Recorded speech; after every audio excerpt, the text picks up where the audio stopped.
Naredom pogodio Krovinović koji je zabio protiv Varaždina iz slobodnog udarca.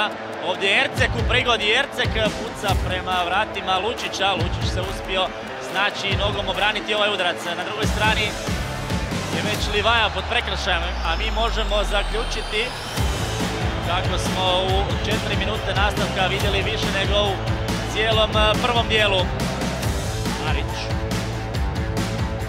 za Mudražiju na lijevu stranu, odmah to odigrano za Leoca Mudražija i brani to Sušak. Sjajna kombinacija Lokomotive.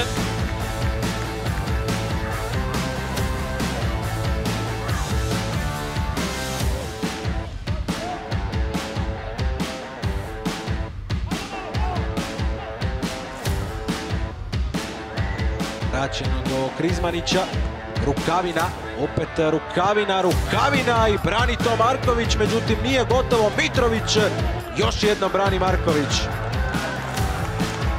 Puno bolja Gorica u nastavku u odnosu na prvi dio, ali pogotka i dalje nema.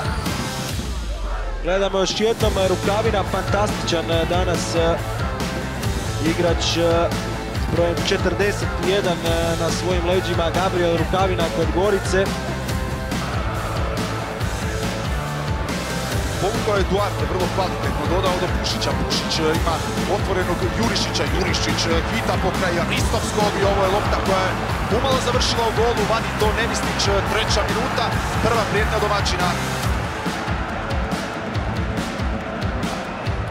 Dijete Dinama, Roko Jurišić prozujao pokraj Nevisnića, odnosno pokraj Ristovskog, a onda je Nevisnić spretno reagirao. Na drugoj strani već Radi Omerović, Mijerez, podmetnu nogu, Matković puca, brani Nevisnić. Serija pokušaja, nesporazumi u Dinamovoj obrani. 84. minuta, novi nalet Osijeka.